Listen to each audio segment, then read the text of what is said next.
Good morning, how are you? This is Dr. Sharari. I'm teaching anatomy physiology, so today I'll just go briefly over the different systems, then we will go into a different system by system. So this is the costal cage right here, and we see that we have ribs. We have 12 pairs of ribs. Then we have costal cartilage. So we have the true costal cartilage is between the 1st and the 7th. Then we have from the 8th to the 12th, and we call it the false ribs as well. Then we have the last 11 and 12 rib. Those are called the floating ribs. So basically the floating ribs, why do we call them those? Because they're not attached to a costal cartilage. In other words, they're floating all the way up in the air. So let's go ahead and open up here and see. Once we open up here, we will find the two lungs that we have. Then afterwards we see the heart underneath. Then underneath we have the diaphragm muscle, which is the main muscle of respiration. It's being supplied by C3 to C5. Basically we call it the phrenic nerve. This is very critical. If you lose it, or actually if you have some damage to that phrenic nerve, then unfortunately that person will not be able to breathe. Okay, so we have the liver right here on the right hypochondrium. Underneath we have the green thing over here. It's called the gallbladder. Then we have the stomach, and we have the small intestine. Then we have the large intestine, and we will talk about them separately as well. So let's take out or kind of dissect through the stomach, taking out the stomach, taking off the liver as well. So what do we see underneath? We see that we have something called the pancreas. And basically this pancreas is being attached, or actually is embedded within the duodenum. Okay, so basically this is the head of the pancreas. That's the neck of the pancreas. That's the body of the pancreas. And eventually we have the tail of the pancreas. Now, the head is embedded within the C-shaped organ, which is called the duodenum. Basically, the duodenum is the connecting part, or actually, once we have the stomach, it would open up into the pylorus, and eventually the pylorus would open up into the first part of the duodenum through the pyloric sphincter, and we will go into details when we speak about the stomach. But briefly, we're just talking about the different systems at this point. Now, the tail of the pancreas is embedded within a different organ, and this is called the spleen. So it's embedded within the hilum of the spleen. What is the hilum? Basically, it's just the inlet and the outlet of different blood flow, which is the vascular, which will be the splenic artery, splenic vein. Definitely, whenever we have an arteries and veins, which are vessels, then we would have the lymphatic vascular system as well. Now, along with the lymphatic vascular system, we would have different nerves that will be supplying the area as well. So let's go ahead and take out the pancreas. And actually, before we take it out, let me just talk about something really important. This is called the pancreatic duct. This is very critical. So the pancreatic duct would come along within the common bile duct, and basically they would do openings into the second part of the duodenum, and we call it the ampulla alveolar. Okay, now if we would just take this out, then we see different organs over there.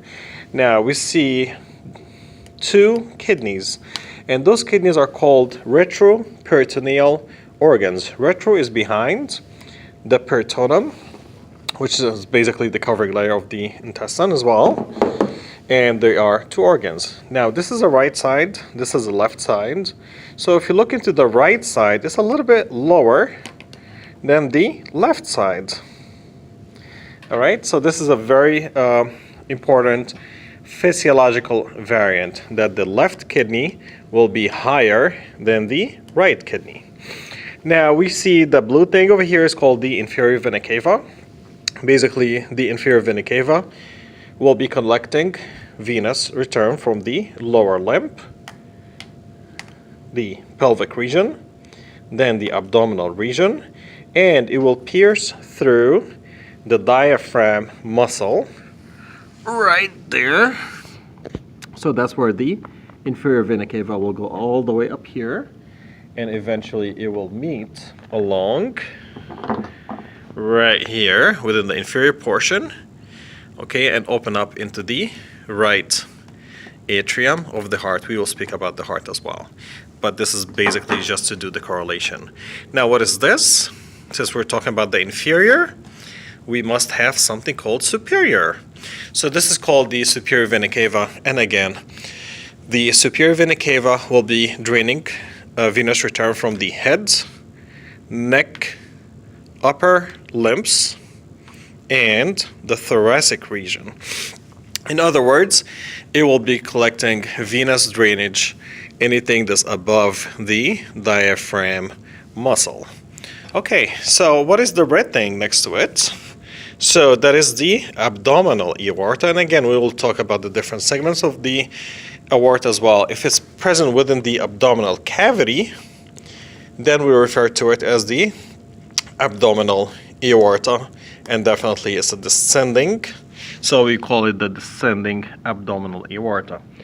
If we have the same thing within the thorax, then we will call it the, just took out the heart, so this is called the descending thoracic aorta.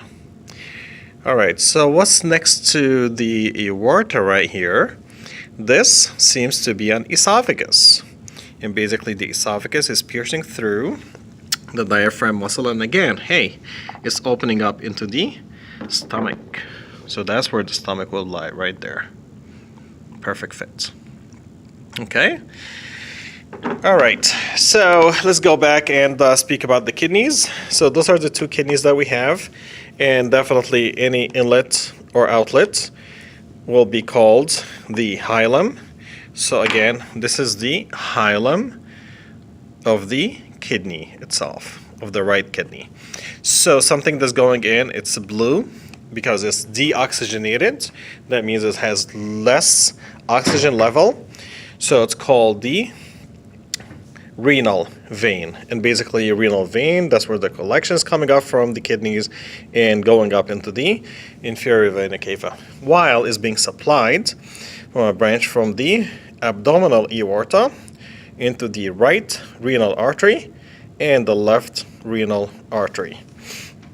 Now we have an adrenal gland, or the supraadrenal gland, and basically this would lie on top of both kidneys, and that's where they will be subdivided into different regions, and those regions, all right, so those regions, once we dissect through the adrenal glands, I have kind of an enlarged portion right here. So let's pretend that this is the left kidney right here. Let's go ahead and do a longitudinal section. So once we do that section, we're kind of cutting through. Okay, so what's happening is that we have the adrenal glands up there. Then we have the kidney itself. And again, as we agreed, that we have the left. So since this is a left kidney, please don't mix up right and left.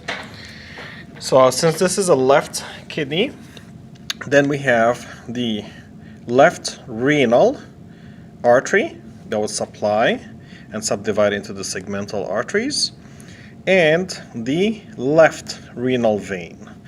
Not only that, whenever we have blood vessels again, we would have lymphatic venous drainage and nerve supply as well.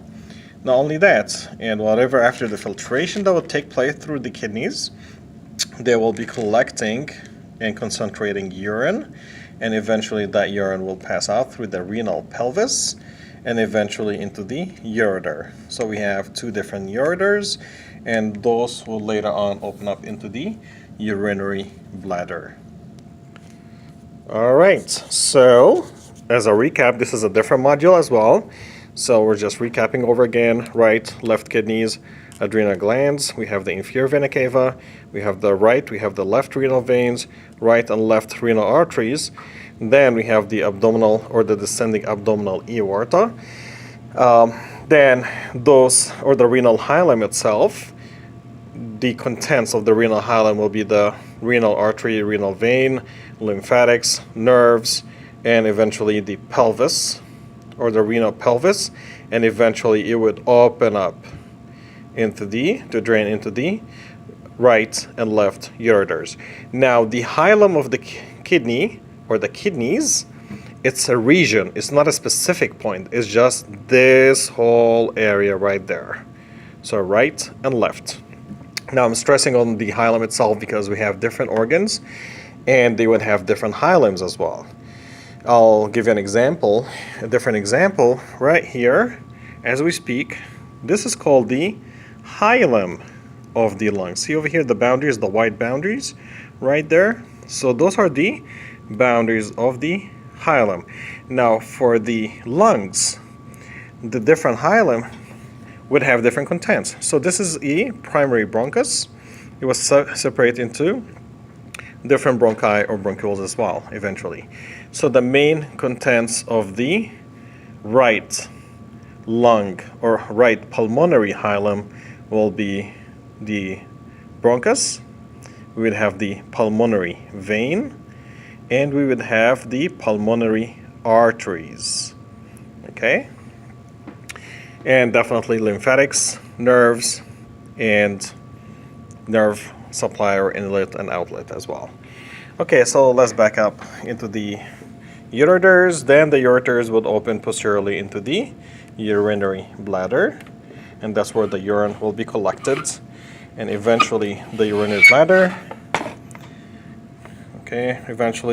bladder, will collect lots of urine right there.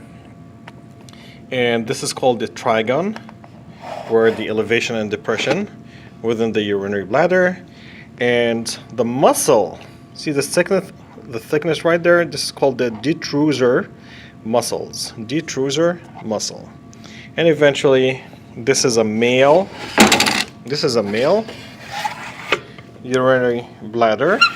How would I know, or how am I sure about this? Then I see over here that this is a prostatic gland, and that's definitely, it's a male, and that's where the prostatic urethra would open up into the ureters outside, which is not clear right here.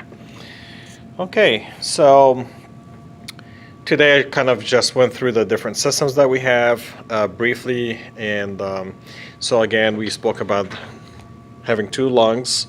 This is the diaphragm muscle, two kidneys, we have the stomach, we have the heart up here, and hopefully this will be a kind of an introduction, and definitely I'll be speaking about different systems as we go along. And thank you very much for listening. Hopefully that you guys will like our page and have a wonderful day. Thank you.